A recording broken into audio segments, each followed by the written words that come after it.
പൊന്നമ്മ ബാബുവിന് 14 വയസ്സുള്ളപ്പോൾ ഒരു ജ്യോത്സ്യൻ അവരുടെ കൈ നോക്കി പറഞ്ഞു, ഒന്നല്ലെങ്കിൽ 18 വയസ്സാവുമ്പോൾ അല്ലെങ്കിൽ 28 വയസ്സാവുമ്പോൾ നീ വലിയൊരു പ്രശസ്തയാവും. അതെന്ത് കാരണം കൊണ്ടാവുമെന്ന് ആ ജ്യോത്സ്യൻ പറഞ്ഞില്ലെങ്കിൽ പോലും 28 വയസ്സായപ്പോൾ പൊന്നമ്മ ബാബു വലിയ പ്രശസ്തിയിലേക്ക് എത്തി, ഒരു സിനിമാ നടി എന്ന നിലയിൽ. ഇപ്പോൾ റൈഫിൾ ക്ലബിൻ്റെ പുതിയ വിശേഷങ്ങൾ പറയാൻ പൊന്നമ്മ ബാബുവാണ് ചേരുന്നത്. നമസ്കാരം ചേച്ചി. നമസ്കാരം നമസ്കാരം. അങ്ങനെ ഒരു ജ്യോത്സ്യൻ പ്രവചിച്ചിട്ടുണ്ടല്ലേ? ഞാനിങ്ങനെ അന്തം വിട്ടുപോയി, ഇതൊക്കെ നിങ്ങൾ എവിടുന്ന് എടുത്തു എന്നുള്ളത് സത്യമായ കാര്യമാണ്. ചെറുപ്പത്തിലെ അത് നമ്മുടെ മിസ് കുമാരിയുടെ ബ്രദർ വലിയ ആഗ്രഹമായിരുന്നു ഞാൻ സിനിമയിൽ. കാരണം പുള്ളിക്കാരൻ്റെ സിസ്റ്റർ നടിയായിരുന്നല്ലോ മിസ് കുമാരി. അപ്പം അതിന് ശേഷം ഞാൻ വരണമെന്ന് ആഗ്രഹിച്ചു. അതെ അതെ അതെ അതെ. അപ്പോൾ അന്നേരം ഒരു ജോലിസിനെ വിളിച്ചിങ്ങനെ എൻ്റെ കൈ നോക്കിച്ചപ്പോൾ പറഞ്ഞതാ, ഒന്നെങ്കിൽ ഞാൻ 14-15 വയസ്സിനുള്ളിൽ സിനിമയിൽ വരും, ഇല്ലെങ്കിൽ 27-28 വയസ്സിനുള്ളിൽ ഞാൻ സിനിമയിൽ വരും. കറക്റ്റ് ആയിരുന്നു കേട്ടോ എന്നാന്ന് പറഞ്ഞാലും. 27-28 വയസ്സിനുള്ളിലാണ് ഞാൻ സിനിമയിൽ വരുന്നത്. സത്യമായ കാര്യമാണ്. ഇപ്പം റൈഫിൾ ക്ലബ്ബാണ് ഏറ്റവും പുതിയ റിലീസ് സിനിമ. നമ്മൾ ഒട്ടും പ്രതീക്ഷിക്കാത്തൊരു കോമ്പിനേഷനിലാണ് സിനിമ വരുന്നത്. കാരണം ബാബു ചേച്ചിനെ ഒരു, അതായത് നമ്മൾ സാധാരണ ചേച്ചി ഒരുപാട് സിനിമകളുടെ ഭാഗമാവുമെങ്കിൽ പോലും റൈഫിൾ ക്ലബ്ബ് എന്നുള്ള സിനിമയുടെ ടൈറ്റിൽ എഴുതി വരുന്നതിൻ്റെ കൂടെ അതിലത്തെ എല്ലാ കഥാപാത്രങ്ങളും ചെയ്യുന്ന ആക്ടേഴ്സിന്റെ പേരും വരുന്നതിൻ്റെ കൂടെ പൊന്നമ്മ ബാബു എന്നും കൂടി എഴുതി വരുന്ന സമയത്ത് അത് ചേച്ചി എന്നുള്ള ആർട്ടിസ്റ്റിന് കൊടുക്കുന്ന ഒരു റെസ്പെക്റ്റാണ്. എത്രയോ കാലമായിട്ട് എത്രയോ ഫിലിം മേക്കേഴ്സ് ചേച്ചിയിലൂടെ സിനിമകൾ സാധ്യമാക്കിയിട്ടുണ്ടെങ്കിലും ആദ്യമായിട്ട് ഒരു ടൈറ്റിലൊക്കെ എഴുതി വരുന്നത് അതിന്റെ ഒഫീഷ്യൽ പോസ്റ്റർ ലുക്കിൽ. അവിടെ നിന്ന് തന്നെ നമുക്കൊരു ക്യൂരിയോസിറ്റി ബിൽഡ് ആവുന്നുണ്ട്. അതായത് ആഷിഖ് കപൂർ പൊന്നമ്മ ബാബുവിനെ വെച്ച് എന്തായിരിക്കും ചെയ്യാൻ പോകുന്ന സ്ക്രീനിൽ എന്നുള്ളത് അത് വല്ലാത്തൊരു ക്യൂരിയോസിറ്റി ഫാക്ടർ ഉണ്ട്. ശരിക്കും എന്താ റൈഫിൾ ക്ലബിൽ ചെയ്യാൻ പോകുന്നത്? അത് ഇവ പറയത്തില്ല. എന്നാന്ന് വെച്ച് കഴിഞ്ഞാൽ അത് തിയേറ്ററിൽ പടം ഇറങ്ങി നിങ്ങൾ കണ്ടതിന് ശേഷം അതാണ് കുറേ കാര്യങ്ങളുണ്ട് ഉണ്ട് കുറച്ച് കാര്യങ്ങളുണ്ട്. അതിപ്പോൾ എനിക്ക് പറയാൻ പറ്റത്തില്ല.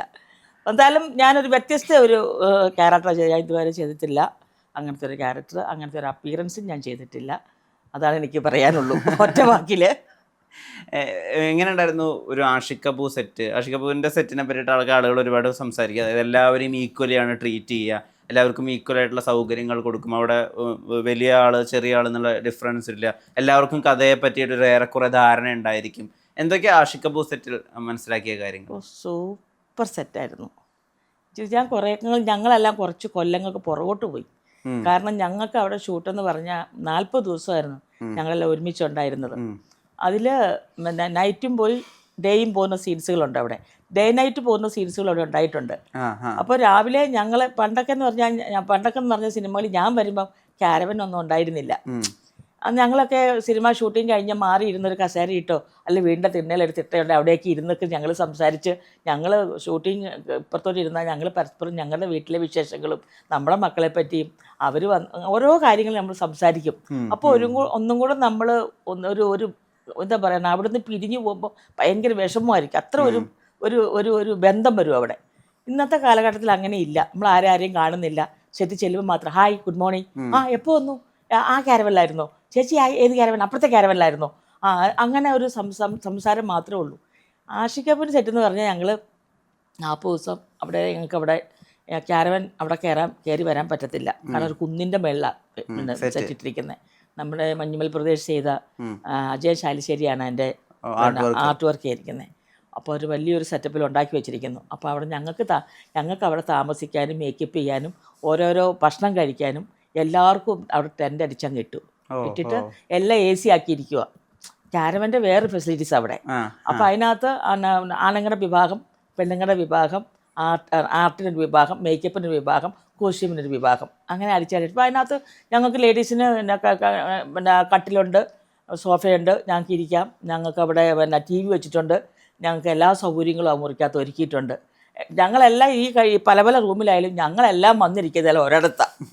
അപ്പം ഭക്ഷണം കഴിക്കുന്ന ഒരു സെൻറ്ററുണ്ട്. അവിടെ എല്ലാം കൂടെ ഞങ്ങൾ കുട്ടേട്ടന്, വാണി വിശ്വനാഥ്, ദർശന, ഉണ്ണിമായ, സുരഭി, ഞങ്ങളെല്ലാവരും, സുരേഷ് കൃഷ്ണ, റാഫി സാറ് എന്ന് വേണ്ട ഞങ്ങളവിടെ തകർത്ത് സത്യം പറഞ്ഞ.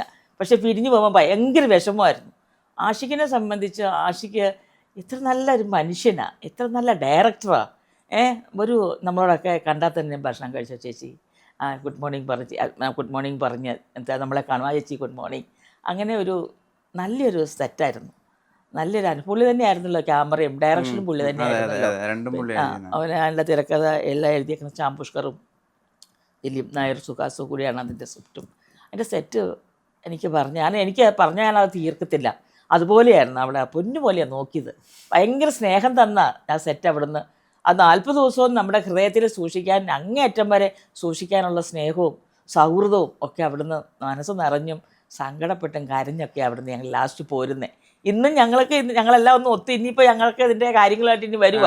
അപ്പോൾ ഇനി എല്ലാവരും ഒരുമിച്ച് കാണുന്ന ആ ഒരു ത്രില്ലിൽ ഞങ്ങൾ ഇരിക്കുക. നമുക്കെല്ലാം കാണണം, അടിച്ചു പൊളിക്കണം എന്നും പറഞ്ഞ് ഞങ്ങൾ ആ ഒരു ഭയങ്കര ആവേശത്തിലാണ്. ഈ ആഷിഖ് കപൂർ സിനിമയിൽ പറയുന്ന ഒരു കൈൻഡ് ഓഫ് രാഷ്ട്രീയമുണ്ട്. അത് ഈ സിനിമയിൽ ടീസറിൽ തന്നെ നന്നായിട്ട് പ്ലേസ് ചെയ്തിട്ടുണ്ട്. അതായത് ഹനുമാൻ കൈൻഡ് ചെയ്യുന്ന ക്യാരക്ടർ ഇവിടെ ആണുങ്ങൾ ആരും ഇല്ലെന്ന് ചോദിക്കുന്ന സമയത്താണ് വാണിയത് ഇങ്ങനെ ഇരുട്ടിൽ നിന്ന് ഇങ്ങനെ വെളിച്ചത്തിലേക്ക് കയറുന്നത്. അത്ര ഒരു മാസ് എഫക്റ്റാണ്. ശരിക്കും നമ്മൾ പറയുന്ന സൂപ്പർ സ്റ്റാർസിന്റെ ഒരു ഷ്രിൽ ഔട്ടിൽ നടന്നു വരുന്ന അതേ ഫീൽ നമുക്ക് ആ ഒറ്റ വളരെ സെക്കൻഡ്സ് കൊണ്ടുള്ള നേരം കൊണ്ട് തന്നെ നമുക്ക് തോന്നിയത്.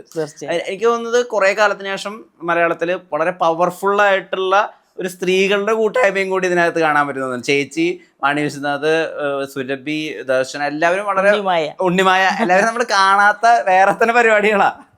അങ്ങനെ ഉണ്ടോ സിനിമ? വ്യത്യസ്തതയാണ് എല്ലാവർക്കും പ്രതീക്ഷിക്കാത്ത ഒരു വ്യത്യസ്തത ഈ പടത്തിനകത്ത് കൊണ്ടുവന്നിട്ടുണ്ട് എല്ലാ ക്യാരക്ടറിലും. അപ്പോൾ അത് ഇപ്പോൾ ദിലീഷ് പോത്തനല്ല അതിനകത്ത്. ദിലീഷ് പോത്തനുണ്ട്, ആർഡിക്സിലെ നമ്മുടെ വിഷ്ണു ഉണ്ട്, പ്രശാന്ത് മുരളി ഉണ്ട്. അങ്ങനെ എല്ലാവർക്കും ഒരു ഡിഫറൻറ്റ് ഒരു എനിക്ക് അതിനെപ്പറ്റി പറയണമെങ്കിൽ ആ പടം റിലീസായാൽ മാത്രമേ എനിക്ക് അതിനെപ്പറ്റി പറയാൻ പറ്റത്തുള്ളൂ. ഒന്നും പറയാൻ എന്താ ക്യാരക്ടർ എന്ന് മാത്രം പറയാൻ പറ്റും. എൻ്റെ ക്യാരക്ടർ സൂസൻ, ഞാൻ പൊന്നൂസ് എന്നാണ് എൻ്റെ ഹസ്ബൻഡിന്റെ പേര്. രാമേട്ടനാണ് എൻ്റെ ഹസ്ബൻഡായിട്ട് അഭിനയിക്കുന്നത്. ആ പുള്ളിയുടെ വൈഫായിട്ടാണ് ഞാൻ. നമ്മുടെ ഒരു ക്ലബ്ബല്ലേ, ആ ക്ലബിൽ ഉണ്ടാകുന്ന കുറേ സംഭവ വികാസങ്ങളാണ് അതിനകത്ത്. നല്ല രസമാണ്. അത് നമ്മൾ അനുരാഗ് സാറുണ്ട് അതിനകത്ത്, ഹോളിവുഡിൽ നിന്ന് നല്ല ഉണ്ട്. പുള്ളി അവിടെ നമ്മൾ സാറ് അഭിനയിക്കാനുണ്ടായിരുന്നു. നല്ലൊരു മനുഷ്യൻ. നമ്മൾ പുള്ളി പടത്തിലൊക്കെ ഭയങ്കര വില്ലനായിട്ട് കാണുന്ന ആളല്ലേ. എന്ത് സ്നേഹമാണ്. പുള്ളിയൊന്നും കാരവനിൽ പോയി ഇരുന്നിട്ടേ ഇല്ല. പുള്ളി ഞങ്ങളോടൊപ്പം തന്നെ വന്നിരുന്ന് അതിനകത്ത് വന്നിരുന്ന് ഭക്ഷണം കഴിക്കുക. ഞങ്ങളോടൊപ്പം ഭാഷ മനസ്സിലായില്ലെങ്കിലും ഞങ്ങളോടൊപ്പം തന്നെ വന്നിരിക്കുക. ഞങ്ങൾ അവിടുന്ന് ഇവിടുന്ന് ഹിന്ദിയൊക്കെ തപ്പിപ്പെറുക്കി സാറിനോടും മലയാളത്തിലും ഇംഗ്ലീഷിലും ഒക്കെ മിക്സ് ചെയ്തൊക്കെ ഞങ്ങൾ കമ്മ്യൂണിക്കേറ്റ് ചെയ്തുകൊണ്ടിരുന്നത്.